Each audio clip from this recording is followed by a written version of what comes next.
का कक्ष शोक और विलाप की ध्वनि में डूबा हुआ है, क्योंकि प्रद्युम्न ने उनके अनेक पुत्रों का वध किया है। परंतु इस समय कामिनी अपने कक्ष में पागलों की भांति हंस रही है। क्या आपको इसका व्यवहार विचित्र नहीं लग रहा? देवी, इस द्वापर युग में कामनी का अपनों के दुखों के बीच यूं अकेले में अपने कक्ष में खुश होकर हंसना विचित्र अवश्य लग रहा है। परंतु कामनी का यह विचित्र व्यवहार भविष्य के कलयुग का दर्पण है। कलयुग का दर्पण?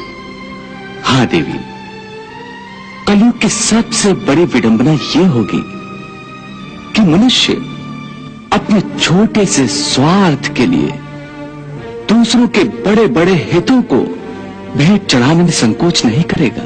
परंतु प्रद्युम्न ने जिनका वध किया है वो तो कामिनी के अपने देवर थे, उसके पति के भाई थे।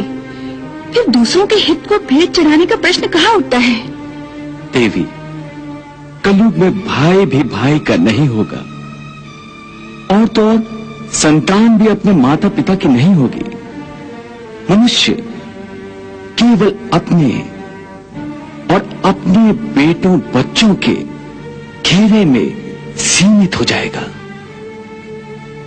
बाकी सब उसके लिए पराये हो जाएंगे। अर्थात अपने भी पराये हो जाएंगे? हाँ, और कलयुग का यही दर्पण कामनी दिखा रही है।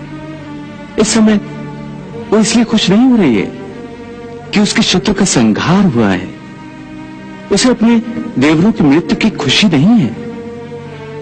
कामनी की खुशी का कारण यह है कि उसके कक्ष में उसके 99 यज्ञ कुंडों में अग्नि की लपटें अब भी उठ रही हैं।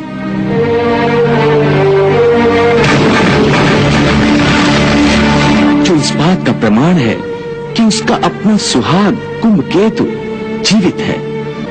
अपने इस खुशी में वो अपनों के ही दुखों को भूलकर अपने कक्ष में हंस रही है।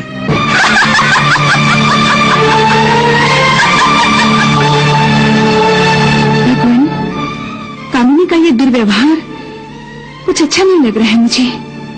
देवी, अरे ये तो कुछ भी नहीं है। कलयुग में मनुष्य की विचारधारा इससे भी गिरी हुई होगी।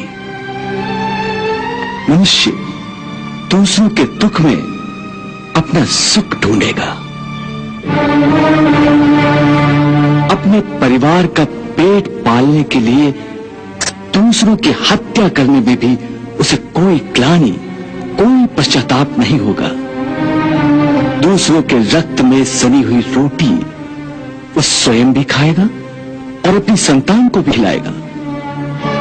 भगवान, कलयुग के मानव का इतना भयानक चित्र मत दिखाइए मुझे।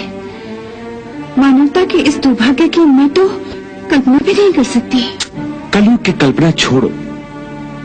द्वापर युग के इस कामनी को आप स्वयं अपनी आंखों से देख रही हैं। वो अपने स्वार्थ में ये भूल गई है। स्वार्थ प्रवृत्ति के कारण उसका पुण्य शून्य होने जा रहा है। इसका ज्ञान इस समय कामनी को नहीं है, परंतु जब इसका ज्ञान उसे होगा तब समय रेत की भांति उसकी मुट्ठी से निकल चुका होगा। ये सब होने के प्रभाव के कारण होगा। इसलिए